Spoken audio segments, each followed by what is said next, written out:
why are making comics so hard? Oh my god, it's me from the future! I'm here to warn you that if you don't stop naming your files things like key smash, final edit, copy to, fixed, real final draft.psd, something terrible will happen. Oh my god, it's not that serious. I know where everything is. Hey everybody, it's LavenderTowne, and I used to make almost every possible mistake when it came to making comics, and I do not want you guys to face the same fate. So today we're talking about common mistakes that can absolutely ruin your comic.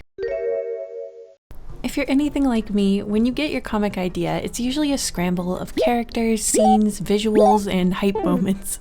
Like real imagining an AMV on a bus kind of stuff.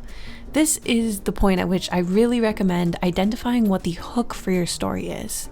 It sounds kind of harsh, but truly ask yourself, why would someone care about this story? If this story wasn't your own, what would make you want to pick it up? If you can answer those questions, you're already off to a really good start. Elevator pitches are critical, not only for if you want to pitch your comic to publishers, like if you're going the traditional route of getting a book deal in advance, but even just when you tell people at a party or event that you're working on something and they say, "Oh, what is that about?" Most of us, definitely me included, struggle to actually explain the massive vision that we have for our comic. You might start blurting out scenes out of context, or rambling about your inspirations or specific characters, and to somebody with no context, it sounds really amateurish and confusing.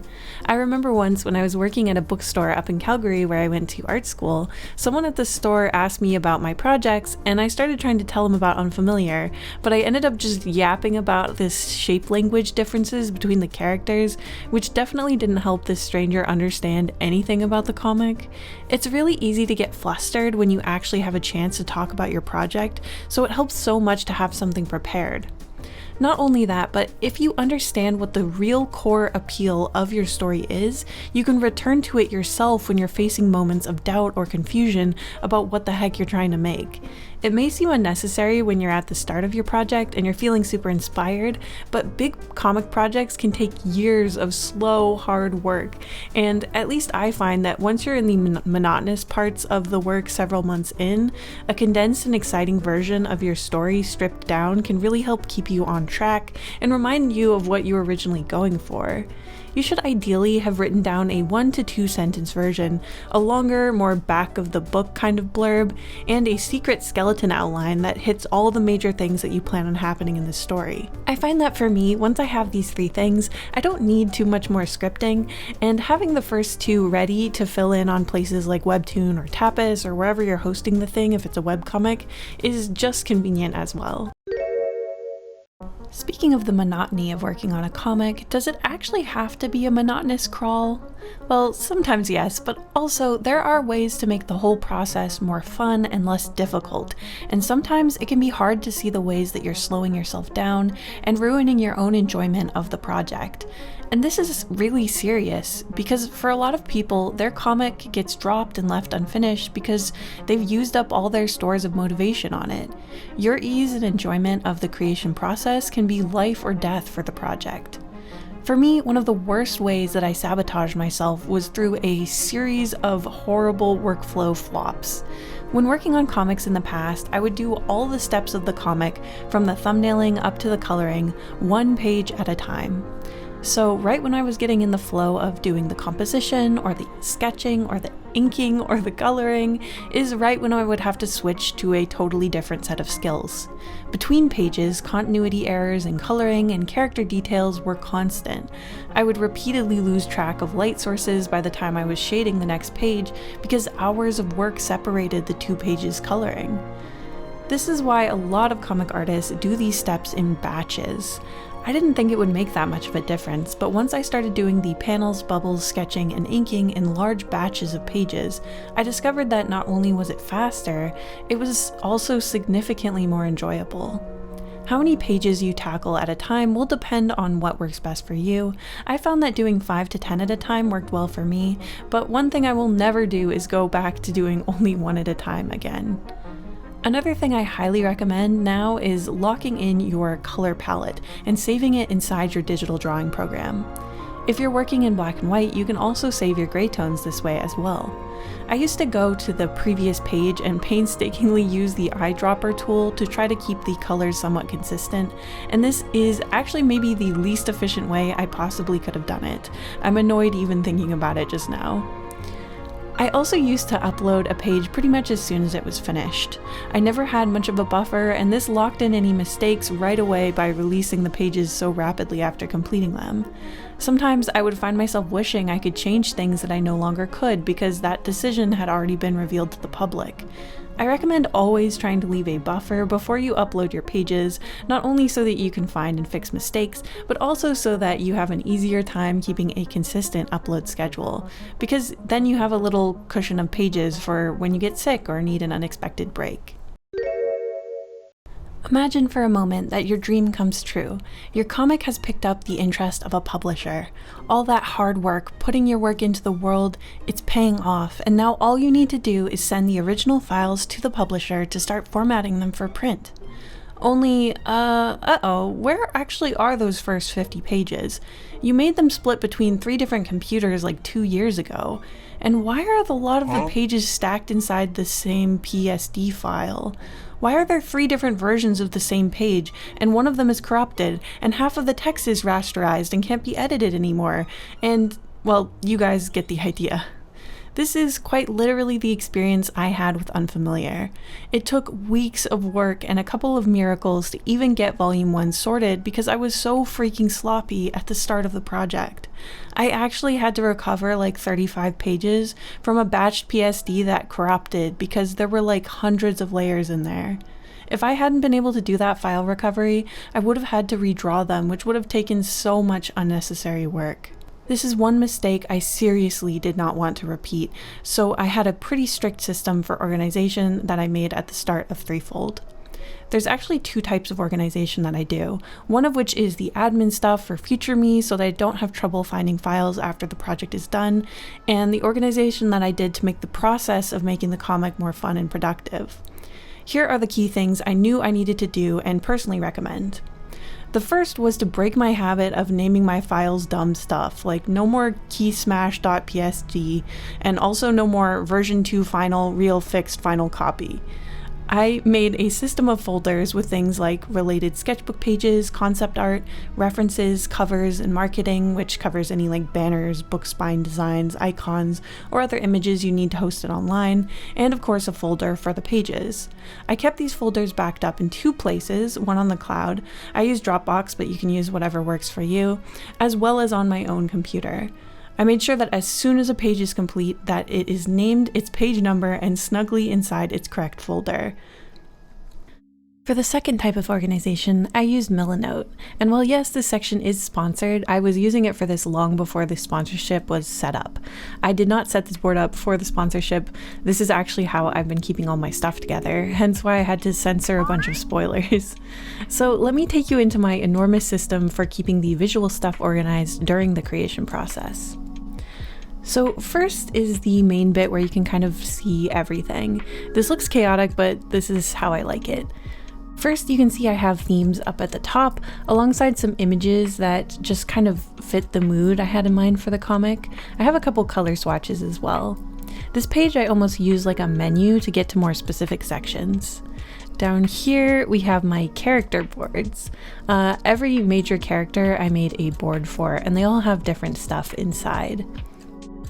I mix together character sheets through their whole development alongside with images that feel like they embody the character's nature. I don't know if other artists do this, like these images aren't really references, but they just feel helpful somehow. So Muriel's board has a document in here that's just titled Muriel Wants. I'm not going to show you it because there's big spoilers in there, but I totally recommend doing this. She was a character that took me the longest to really get to know, so having a document of things that she wants and what centers her as a person really helped me. Down here you can see some location boards. This was huge for me because I used to really struggle with backgrounds. I would always save references or take them on my phone and then forget I ever had them, and struggle with random crappy Google image results, so now I put them in here and I have them for whenever I need them. I even have some really specific reference boards for props and items that I found difficult to draw, and it's crazy how much more fun it is to work on a comic when the preparation stuff like this is already ready and waiting for you. So over here is my little pasture of dialogue. I'm sure this is all going to be blurred because a lot of these scenes did end up in the comic.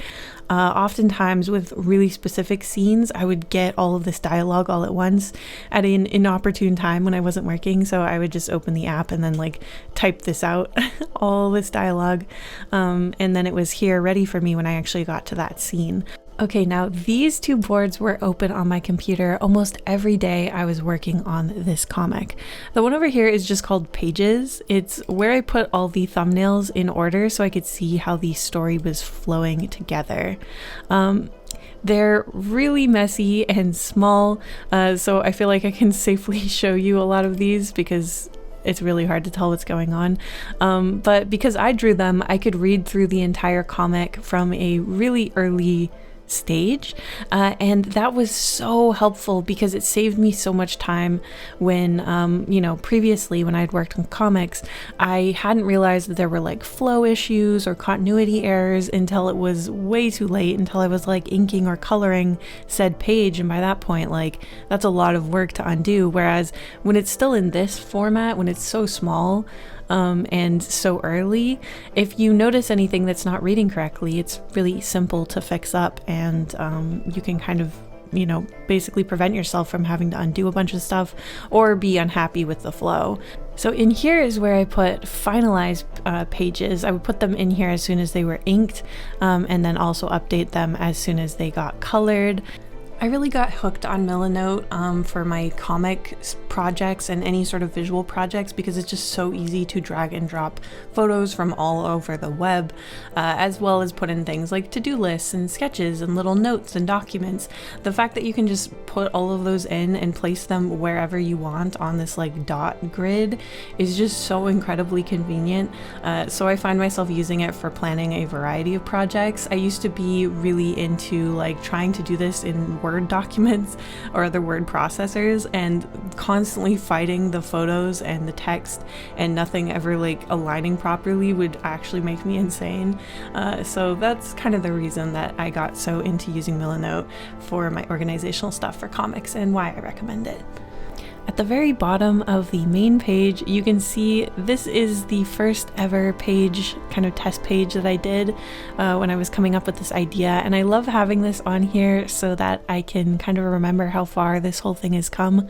I really recommend that if you struggle with motivation while you're working on your big projects or your comics. So yeah, I hope it was helpful to see how I kind of organize everything while I'm working on the comic. If you want to try to use Milanote as well, there is a link in my description. And again, thank you so much to Milanote for sponsoring this video because, like I said, I was already using Milanote for this project, so it was a very natural sponsorship. Focusing too much on the art and not enough on story is one of the biggest and most annoying mistakes I see in a lot of comics. Art is the cracker, the story is the dip. If the story isn't there, it literally doesn't matter how beautiful the art is. As long as the art is clear enough that it's readable, a great story can carry it. That's why lots of gorgeous graphic novels never get much of an audience, and One Punch Man became a sensation. It's why Undertale is considered one of the greatest games of this generation, despite its very simplistic graphics. In fact, and this is a pretty painful thing considering how long the art actually takes, but most people don't remember the art nearly as much as they remember the story and the characters when they're reading a comic. I struggle to think of any comics that I've really enjoyed just because of the art. This is actually good news though, because while rendering art perfectly seems like a skill that you can practice forever and still not really master, you don't actually need to master it to make a comic that could change someone's life. What you do need is a story that keeps people reading and characters that people want to know. Storytelling advice is such a big subject that it really needs its own video, but I mention this to say that if you're only focusing on practicing art to prepare for your comic or animation or game, and not practicing your storytelling skills, you're neglecting one of the most important parts: not using the medium to its fullest. With all that being said, it's important to remember that comics are benefiting from being a medium of both art and words. Reading lots of comics can really help inspire you in a lot of ways. It definitely helps me. Alternative comics like Jonan Vasquez's Johnny the Homicidal Maniac, and more experimental manga styles like Hajime Ueda's work in the Fulikuli manga, and visual metaphor like in Translucent by Kazuhiro Okamoto. Just remember that there are no rules, and your audience is smart. You can communicate all kinds of complex stuff in your drawings. All of the times that I thought to myself that the details I was drawing in were maybe too weird are times when people have really understood and enjoyed what I was trying to do. Remember that whatever you're making is part of the newest wave of comics and can build on everything that has already been done. Don't feel trapped by what's been done. Feel like you can step up and go even farther. Have fun with it and see what you can visually get away with. And remember, it's way easier to reel in a crazy concept than it is to push more excitement into something that's reserved. Not giving breathing room. You can use empty or almost empty panels, and it's not cheating. It's giving the reader a chance to absorb what you're showing to them. Pacing is a whole skill in and of itself in comics. You can't control exactly how quickly someone reads your work, but the distance and detail density, as well as the amount of text on the page, can really change the rhythm of the work.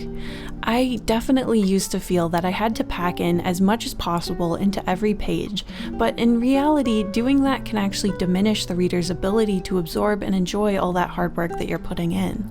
Cluttering up every panel with super detailed backgrounds can feel like you're really putting your all in, but one of the reasons I remember gravitating towards manga when I was an early comics reader is how much space there was to breathe.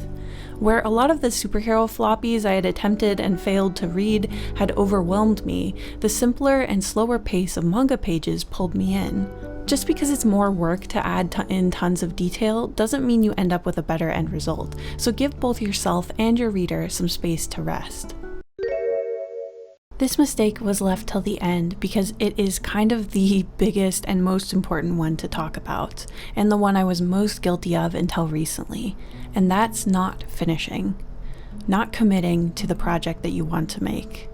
The one thing that will put you in like the top 5% of all people who want to make comics is actually seeing your projects through to an ending.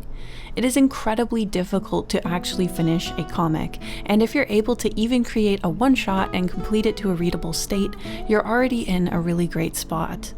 I have abandoned many ideas before even making one page, and quite a few were abandoned with between 100 and a dozen pages. It's really easy to lose motivation and stop, but the secret to finishing isn't somehow keeping motivation forever, it's being able to keep going even when you don't have motivation. This skill to be able to persevere through times when it's not fun is literally more important than technical skill, and when I realized that, it freed me from a lot of the perfectionism that was secretly killing my projects. So if you've watched this far and you really want to be a comic maker or a mangaka or a webtoon creator, I challenge you to make one finished comic. Even if it's just a tiny little one-shot, even if it's only a handful of pages, if you're able to take all the steps from planning it out to completing those pages, I promise you that skill will take you really far. I hope me exposing all my embarrassing comic mistakes is helpful to you guys, and in the meantime, put the elevator pitch for your dream comic project in the comments, because we all need to practice pitching our comics, and because secretly I just really want to know what you guys are working on. Thank you so much for watching till the end of the video, and I'll see you guys in the next one. Thank you so much to my wonderful patrons and members, including Roger Baker, Arugi, Leon Kichi, Stabo the Gremlin, Bowl of Soup, Zyra Eyes, Gashes to Gashes, Frog Scourge, Shaimani, Loro, Mr. Bingley, Larana, Mimi Mabdori, Pale Star Poppy, Celery Sticks, The Mousy Mouse, Burnt Toast with Bleach, Sopapia, Heicho, Trexa Panda, Lonely Purple Zealot, Jessica Cook, Honey Kitten, Data, Skitten, Gold Pikachu, Ho Ermine, John Steele, The Names Are Gone, Crow Dotus, Sunday Good Enough, Ace Wander, River the Goblin, Raz Tarosh, Casey, Graveyard Moss, Grexius, Kingdom Hearts Sucks, The Midwestern Menace, CB, Lucy Yamajiki, Ravenscrow, Zosalot, Jabber Dabber Doo, Light Julie, Kadaria, The Expressive Poker Face, Subaki, Cutie Pie, Ice Cream Pal, Cola, JJ Jade, and of course, blah blah blah blah.